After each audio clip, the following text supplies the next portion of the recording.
Alright, so sometimes Honkai Star Rail goes through these changes. It's only natural, right? Shifts in the meta that end up causing certain elemental damage types and certain paths in the game to have more representation or to be stronger than others. So in this video, we're going to be going over how the lightning damage type and the physical damage type ended up becoming the least meta relevant as far as top tier characters are concerned. So let's go ahead and get into this. But first, if you like this kind of stuff, consider leaving a like and subscribe to the channel. It really does help out, and we're on that push towards 10K, which will be the first milestone for the channel. Alright, so I need to preface this by saying that obviously this will end up changing. These are just the elemental damage types that have the least meta relevancy in the top tier characters right now. Using Pridewind as an example, just because you can see tier 0 and tier 0.5 with a whole bunch of different characters and their elemental damage types here all in one place. And you'll notice that we have lightning only has 2 characters here that end up having a top tier relevancy. And you see that with physical, you only have 1 in the form of Robin.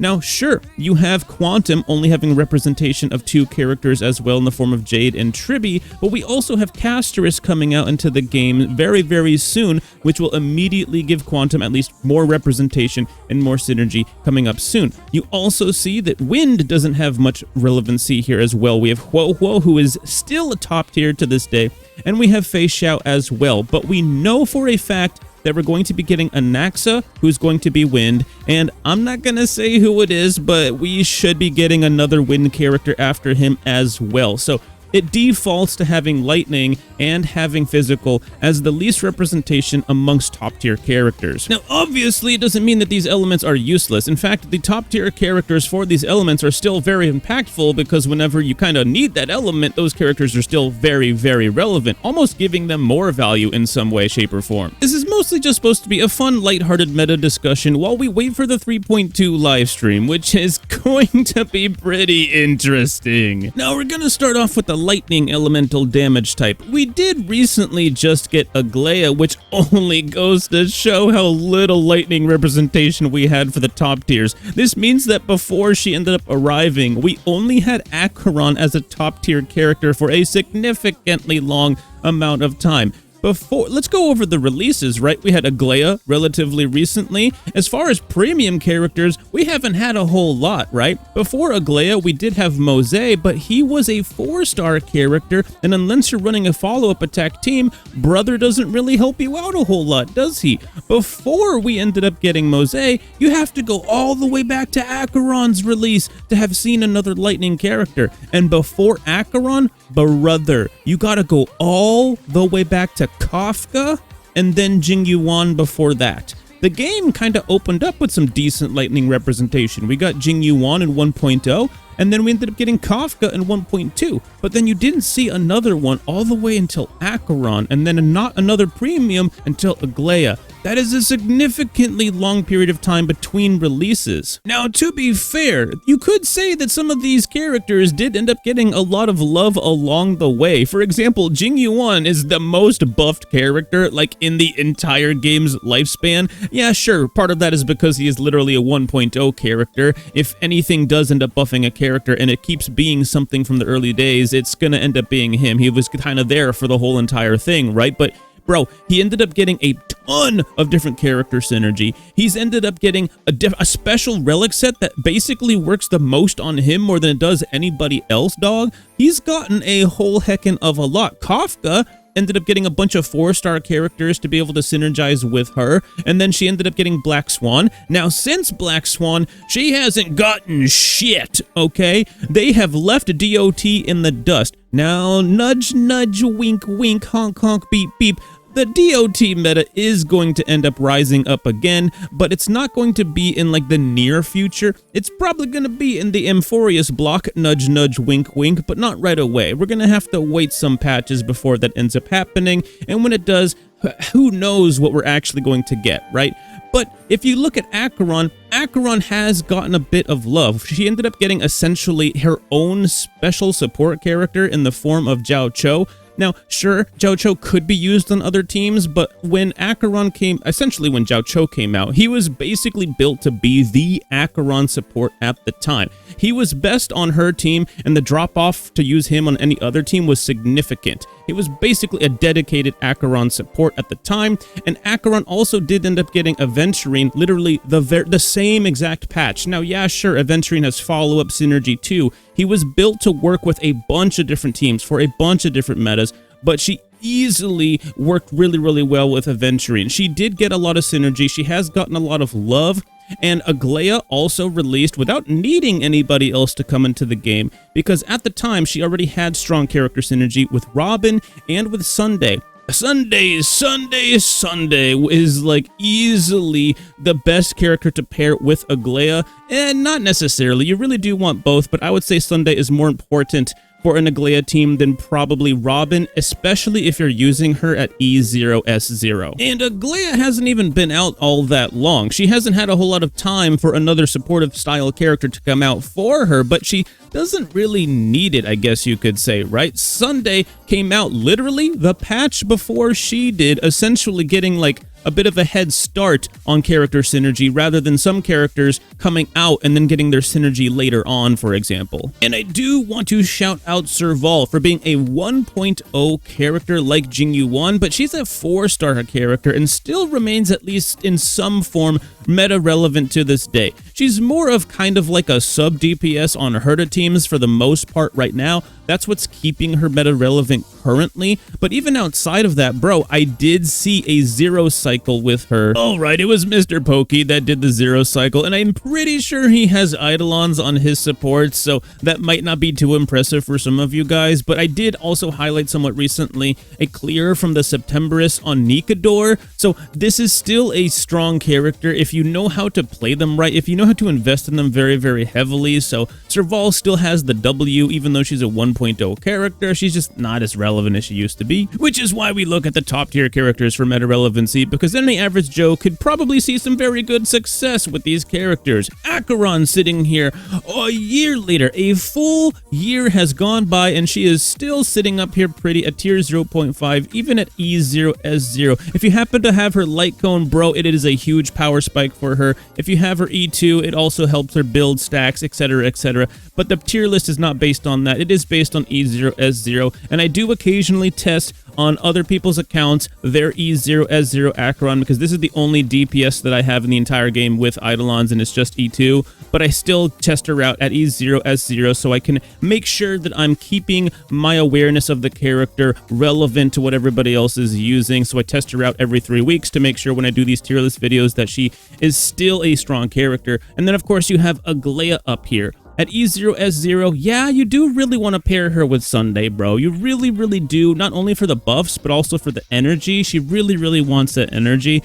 And so a free-to-play version of Aglaia is not nearly as strong as a sort of premium, like 5-star team Aglaia. It is a bigger fall-off than a lot of other characters. For example, Herta is able to be played with a free-to-play team, and she is still an absolute powerhouse. And if you unfortunately play with a free-to-play version of Aglaia, it's not nearly as strong.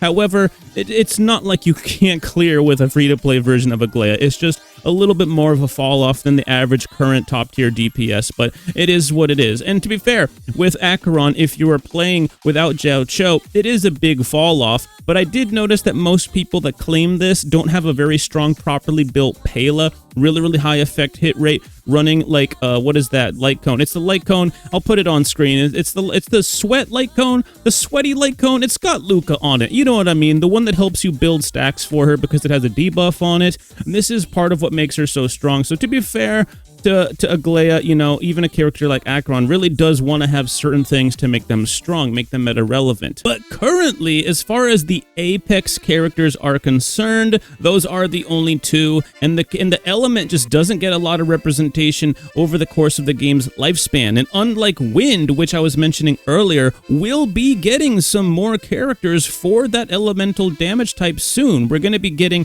Anaxa, and I better not slip up here. I can't say who the other character is, but but it's gonna be a meta-relevant character too. Not necessarily for damage, but it's still going to be relevant, you know what I'm saying? Even a healer could drop a basic attack and take off some of the toughness bar of an enemy. And as was mentioned earlier, Quantum will be getting casters coming into the game soon. They just got Tribby, so it was some huge power spike for the elemental damage type as far as the meta-relevant, or the strongest characters in the game are concerned. Obviously, you have Jade, synergizes incredibly well with the Herda. I'd argue like the best synergy for the Herda. It really depends on what the enemy weaknesses are and things like that, but it's probably the strongest, like, premium synergy you could get out of her, besides, of course, the 4-star version of her, which is still a strong character to this day, thanks to a character like her, and also thanks to pure fiction. But now let's get into the physical elemental damage type. Dog, has it ever been good for physical?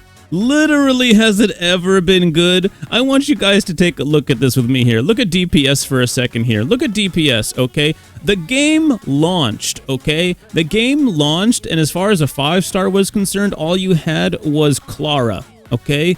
And unfortunately, the main character just is not that strong of a physical character. Just straight up is not. And although Clara has had these moments in the game's meta where she was incredibly powerfully strong, on launch she was really, really good, don't get me wrong. And also, as time went on, I consider her to be like the most underrated DPS in the entire game, but that was over a year ago now that I made that video. When Argenti launched, Argenti, like, even though he was a premium character and he should have been a featured, like, powerful unit, he kinda wasn't necessarily that. Like, he wasn't. In fact, when he launched, he was bugged. He literally had a bug on launch, bro. And when it was fixed, it didn't necessarily save the guy.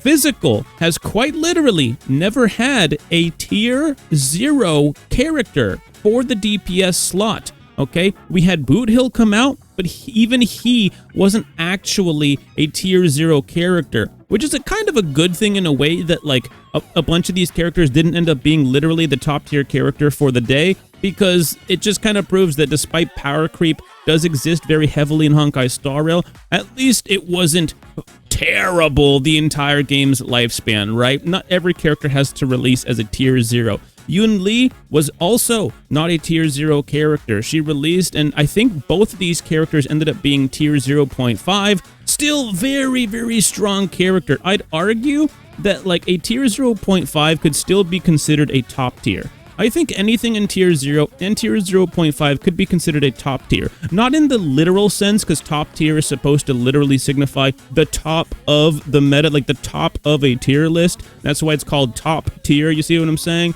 But they're still very, very strong. Just because it's a tier 0.5 doesn't mean they're bad. But it has been a little while, and they have fallen off just a little bit. And this just goes to show that, bro, if Robin is the only physical type character in all of tier 0 and all of tier 0.5, and in the entire game's lifespan, we've never really had a truly powerful representation for physical, that just kind of shows that physical has been the least, or the weakest, arguably, element in the entire game, bro. And I do want to point out that along the Amphorius arc, I have a feeling we're gonna be getting at least one really strong physical character, nudge, nudge, wink, wink, but that might not be happening in the near future. It might take several patches before that does go down. And even if one dude does arrive, is that gonna save the element necessarily? It's gonna have a good moment in the sun, but it still doesn't show a lot of representation for the physical elemental damage type. I mean, let's also take a look at something besides just like DPS, right? Let's take a look here at the sustainability role. You had Natasha as a physical character all the way at 1.0, and you also had, for the lightning damage type, you had Bailu in 1.0, and they, they never got anything ever again. And we don't know when the heck either one is gonna get something again. Sustainability is the least released role in the entire game. You're probably not going to see anything for this role for a significant amount of time. And just taking a look at the supportive role here, we had Hanya, right? She released as a physical, but she's considered to be the second worst supportive role in the entire game. That's kind of rough. That's kind of a stinker, right? And then for Lightning, here we go. We had 1.0 Ting Yun, the best character in the entire game on launch, but that was 1.0, and oh yeah, they never ended up actually releasing a lightning support ever. You can't really consider launch to be a release of a character. That was the launch of the game. And if you want to go ahead and say, oh, okay, but technically it's a launch, technically it's a release, okay, fine, bucko. They've never had a 5-star lightning, like a premium release for lightning ever, dog. And Jesus Christ, it gets worse, bro. Look at the sub DPS roll here, okay? For physicals,